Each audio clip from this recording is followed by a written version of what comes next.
In this video, I wanted to show you how you can use Google Search Console to help with your SEO. And also, if you're just not familiar with it, what Google Search Console is. So as an SEO, this is a tool I use every single day for all the brands that I work with.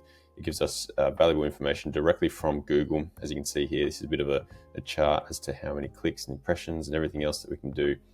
So I just wanted to show you kind of what you can do with it, and hopefully this is a bit insightful as to how you can use it for your brand to help grow with SEO. So first of all, if you don't have Google Search Console, simply search it in Google, submit your website to it. It's pretty straightforward. It gives you exactly how to do it.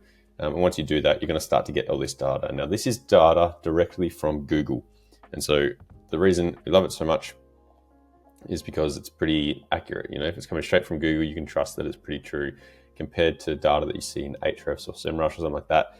They kind of guesstimate what the information is, whereas here is kind of data directly from Google. So this is, this is gospel basically. Like if this is saying some numbers, then you're pretty trusting that those numbers are correct. So the first thing that I always look at is whenever you're on your website, click to this performance section here. Now that may be slightly different to what you're seeing, but basically go to the performance section. And this is basically your dashboard. This is where you get all your information. It has all your top pages, queries, your clicks, impressions, whatever you want to do. And then you can select all these other things here and get different pieces of information, which is great. So first of all, let's have a look at different queries. So when you search in Google Search Console and you click queries, obviously I'm going to have to blur all these out, but you get the different queries, and a query is a keyword, basically what people are typing in Google to end up on your page. And so this is great because you can now see that for this query here, there's been 1,800 people who have searched that query and then clicked on your website from 2,000 impressions. Then obviously if you click up here, the click-through rate and the position, that'll show you those things there. So obviously the top one is their branded search term, which is why the click-through rate and their clicks are so high, as with some of the other ones.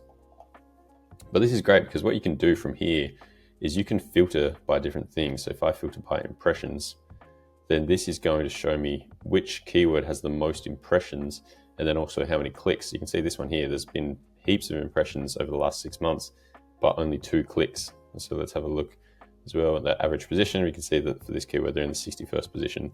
So not sure why they get so many impressions being that low, but this is something that we can look into now. Why is there so many impressions but so little clicks? Maybe it's a meta tag issue. Maybe the page just needs some better optimization to rank higher in Google, so we can up that position and then hopefully up those clicks. And so this is great. If you can filter by impressions to see which keywords are doing the best. You can filter by clicks as well to see which ones are giving me the most traffic. And then you can also filter by position. And so I like to do this and potentially go down and find something, what we call the low-hanging fruit, maybe ones that are in the bottom of the first page or something like that. So if we go, maybe this keyword here, it's in the 7th position, it's had a pretty good amount of impressions and 60 clicks. So what is it on that page that we could optimize that then will boost this page up to those top positions? And so this gives you some great information about all those different things. Now you can go a little bit further. Once you find a keyword that you're looking for, so we'll go back to that example I just had. This one here, if I click, so I'm hovering over it, I click on the query. What this is going to do is bring up all the data from that specific query. And so we can see that this one query has had 2.2 thousand impressions over the last 6 months and 60 clicks. You can see there's no real trend with it. The click-through rate, the average position, and so forth. And so we get some good information here, and then we can go down and we can have a look at the pages. So now we're on one query, but we can see for this one, there is multiple pages showing up for this one query. Now this one here, this example is a branded term, so that makes sense.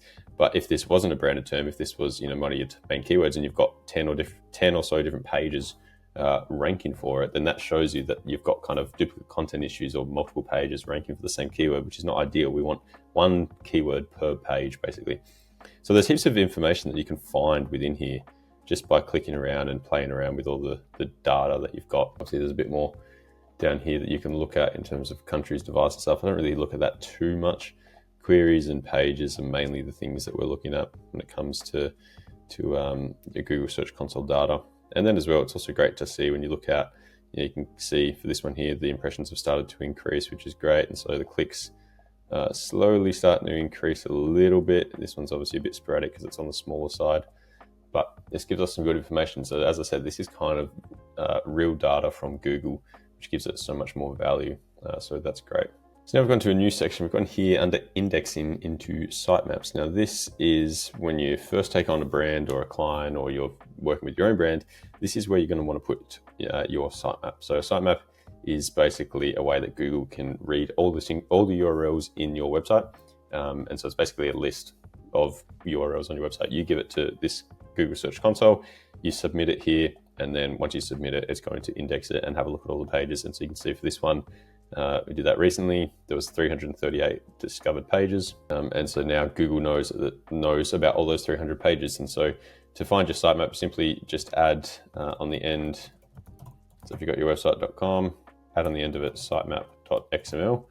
If you type that into your browser bar, it'll bring up your sitemap, and then simply copy that URL, click here, submit it, and then that's all you need to do. And so it should show up. Now, if you don't have a sitemap, you might need to add one, but if you're on Shopify, they generally just create them themselves, so you shouldn't have to worry about that. Now, the other part in indexing on the left here, if you click pages, now, once you're on here in the pages part of indexing, this is going to give you information about all your indexed pages and your non-indexed pages. So you can see here, there's over 6,000 non-indexed pages for 6 different reasons, and 300 pages that are indexed. And so we can have a look at data about the indexed ones and also why they're not being indexed. And so we can see here, it's got alternative page with proper canonical tag. There's 3,000 pages that meet that criteria. Almost 1,000, 404, blocked by robots.txt. So you can go through this and have a look and see if these 404s or the blocked pages are necessarily, should be there. A lot of the time you will find that, you'll get a lot of non-indexed pages, but they're non-indexed for the right reasons. But still, go through and make sure that all the pages you actually want indexed are indexed. And then you can also have a look here, view data about indexed pages.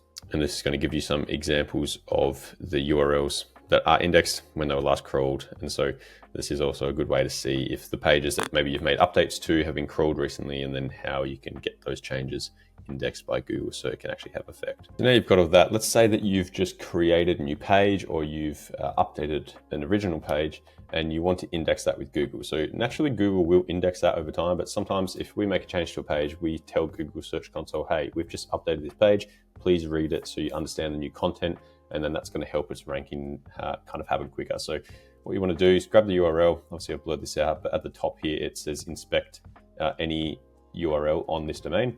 So you click there and you submit it and click enter. It's going to retrieve data from Google. Once you do that, it's going to give you this URL inspection. And so it will either tell you that the URL is in Google or it's not in Google. And what you can do there is you can request indexing. So for this one here, it's got the URL. It says it's in Google, which we know it is because it's a page that's already exists.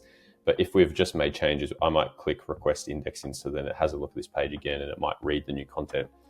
If it's not in Google, it will show up like this saying URL is not in Google. Then you simply, again, click request indexing. It takes a minute or two to kind of crawl the page or put it in the queue, and then it will index the page. So you're going to actually make get some results from that page, basically. Now, there's a little bit more in Google Search Console that you can look at. You can obviously play around with it here. I'll be honest, I don't use much more than what I've just shown you there, because a lot of the time, these things are more technical things. You do them once, they're fine.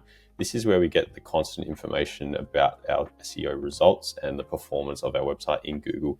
And so a lot of the time I'll be looking at the queries, the pages, and having a look at what positions they are and if these things are changing.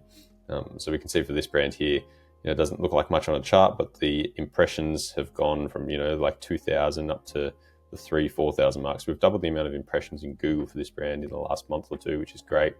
And then the clicks are starting to go up. And then finally, the last thing that you can do, which is also great, is you click here and go compare. And then you can compare different periods to what you were doing. So it can give you just a quick raw look as to how you're doing now compared to how you were doing a month ago or something like that. So as I said, for this one here, the impressions have got about 25,000 more impressions in the last 28 days compared to the previous. And the clicks are starting to catch up as well. We've got, an extra 100, 150 clicks as a result.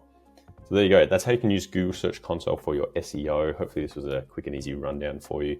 If you have any questions about Google Search Console or anything SEO related, make sure you leave them in the comments below. Click subscribe so you don't miss any of my SEO videos. And if you want someone to do e-commerce SEO for your brand, click the first link in the description and you can book a call with me and we can get you cooking and get some amazing results like this for your SEO so you make more money for less. Cheers.